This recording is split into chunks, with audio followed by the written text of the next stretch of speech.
Alhamdulillah Rabbil Alameen, wassalatu wassalamu ala Sayyidina Anbiya wal Mursaleen. This is Majib Qazi and you're watching Washington Roundtable on VOK TV. 9 के बाद के जो after shocks हैं वो पूरी पाकिस्तानी कौम अभी भी फील कर रही है. इट्स एन अनएंडिंग वॉर, जो टग ऑफ वॉर जिसने पाकिस्तान की सबसे बड़ी पॉलिटिकल पार्टी और पाकिस्तान का सबसे इम्पोर्टेंट इंस्टीट्यूशन मिलिट्री को ला के एक दूसरे के खिलाफ खड़ा कर दिया है. This is a very serious and concerning problem for every Pakistani. लेकिन इसको समझने के लिए ये देखना पड़ेगा कि ये स्टार्ट कहाँ से हुआ. नवाज शरीफ को जब आउस्ट किया गया प्रीमियरशिप से और उन्होंने एक नैरेटिव बिल्ड किया जिसका नाम था वोट को इज्जत दो. अब इनिशियली ये रेजोनेट करता था कि मिलिट्री की जो इन्वॉल्वमेंट है पॉलिटिकल इंजीनियरिंग के लिए, वो एक पब्लिक में एक अवेयरनेस क्रिएट करनी थी कि इवन दो कि Nawaz Sharif himself was a product of political engineering of establishment जो उन्होंने इसको इंस्टॉल किया था, लेकिन एवेंचुअली उनका ज़मीर जागा और ज़मीर जागने के बाद फिर सो गया. अब वो ही इज़ कन्विक्टेड एब्सकॉन्डर जो कि मुल्क से भागा हुआ है, और उसने चूँकि खुद उसका पॉलिटिकल करियर ख़त्म हो गया है, जिसकी वजह से अब उसने कसम उठा ली है, तहैया कर लिया है कि उसने सारे मुल्क को भी तबाह करना है. अभी थोड़ा सा एनालाइज करते हैं कि let's go through the chain of events that took place after his ouster. उसको जाने के बाद बाजवा को एक्सटेंशन मिलती है और यूनानिमसली पूरी पार्लियामेंट उसको उसकी फेवर में वोट दे देती है कि Bajwa should get another 3 years of destruction for Pakistan. फिर उसने सारे सिस्टम को इस तरीके से मनूवर और मैनिपुलेट किया कि चलती फिरती फलती फूलती इकानमी और मुल्क को तबाही के धाने पे उस वक्त ला के उसने ब्रेक लगाई, उसको उस वक्त उसने इसको तबाही के धाने पे ला के खड़ा कर दिया जब वोट ऑफ नो कॉन्फिडेंस को लीगल शेप दे के लाया गया. और उसी दिन रात को 12 बजे सारी की सारी अदालतें खुल गई. ये करंट जो चीफ हैं, जो सुप्रीम कोर्ट के चीफ हैं, उन्होंने अपनी अदालतें खोल ली. उस वक्त के जो अतर मनल्ला थे, जो हाई कोर्ट के सुप्रीम जज थे, उन्होंने अपनी अदालत खोल ली. प्रिजन वैन्स आ गई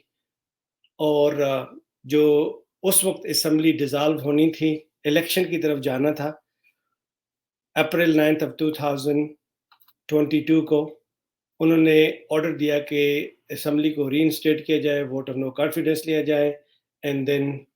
the rest of the story is before you. कि पूरा साल gradually slowly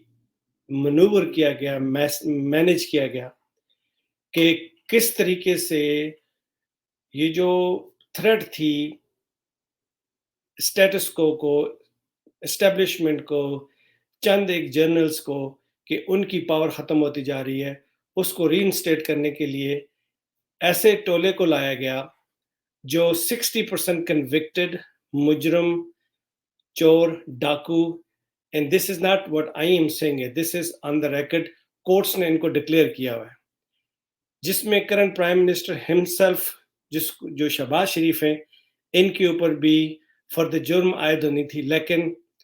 all of a sudden Bajwa की हेल्प से, rather than going to jail, he end up coming to the premiership.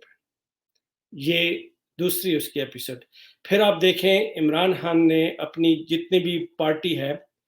या फॉलोअर्स हैं, उनको एक चीज़ का पैगाम दिया थ्रू आउट कि ये मुल्क हमने बचा के चलना है. इस तरीके से बचा के चलना है कि इसकी एक एक चीज़ की, एक एक दरख्त की, एक एक पौधे की, एक एक फूल की, एक एक बिल्डिंग की, एक एक इंस्टीट्यूशन की हिफाजत करनी है. जिस तरह हर शख्स अपने घर की हर एक चीज़ की हिफाजत करता है, इस तरीके से हिफाजत करनी है. तो इस तरीके से अपनी फॉलोइंग को उन्होंने एजुकेट किया और फिर पूरा साल इस चीज़ पे लगे रहे, उन्होंने किया. अब بہت جگہ اس طرح ہوا کہ اگنائٹ کرنے کی کوشش کی، اگنائٹ کر کے تاکہ کسی نہ کسی طریقے سے انسٹیگیٹ کیا جائے اور یہ جو پولیٹیکل جو اپ برنگنگ ہے اس کو وائلنس میں تبدیل کیا جائے، لیکن عمران خان نے کراؤڈ کو کنٹرول کیے رکھا اور اس کو اپنے ہاں مینج کیے رکھا۔ اب فاسٹ فارورڈ ہم آتے ہیں کہ ایک پلان orchestrate کیا جاتا ہے مئی 9 کو۔ اب مئی 9 کو کیا ہوتا ہے کہ وہ کورٹ میں اپیئر ہوتے ہیں، فیک سارے بوگس کیسز ہیں، ان سب پہ بات کی جا سکتی ہے۔ وہ اپیئر ہوتے ہیں، کورٹ ان کو بیل دے دیتی ہے، لیکن وہاں پہ ایک مافیا سٹائل گونز آتے ہیں جن کو اللیجڈلی، بلکہ اب تو اوپنلی سارا سامنے آ گیا کہ رینجرز کو بلایا جاتا ہے جو کہ ملٹری کا ایک ونگ ہے، اس لیے ان کو لایا جاتا ہے اریسٹ کرنے کے لیے تاکہ لوگوں کا ریئیکشن آئے اور ریئیکشن میں لوگ فوج کے خلاف ہو جائیں۔ پھر نیکسٹ ڈے اس کا ریئیکشن ہوتا ہے، لوگ باہر نکلتے ہیں عمران خان کی سپورٹ میں، اور پھر ان میں کیونکہ یہ پلان ایک orchestrate کیا جاتا تھا، اس کو سمجھنا بہت ضروری ہے۔ میرے ایک دوست ہیں، ان سے میری بات ہو رہی تھی، ہمارے بھی بہت سارے جاننے والے ہیں جو ملٹری میں، جو ایکس ملٹری آفیسرز ہیں، اسپیشلی جو کور کمانڈرز رہ چکے ہیں، ان سے بات ہو رہی تھی، تو انہوں نے کہا جی کور کمانڈر کے ایریے میں تو this is the last line of defence کی، جس میں آپ اگر کسی کے ساتھ جنگ بھی ہو رہی ہو تو آخری جو جگہ ہوتی ہے وہ کور کمانڈر کا ہیڈ کوارٹر ہوتا ہے، جہاں پہ کسی کی ضرورت ہوتی ہے کہ وہ وہاں پہ جب آپ لوز کر چکے ہوتے ہیں تو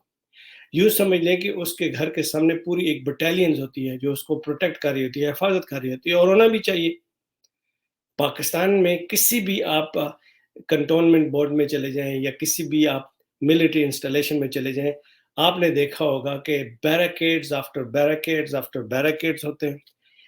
M Ps after MPs after MPs ہوتی ہیں، پھر سکیننگ ہوتی ہے، پھر اس کے بعد آپ کو آئیڈینٹی ویریفائی کی جاتی ہے، پھر آپ کی گاڑی چیک کی جاتی ہے،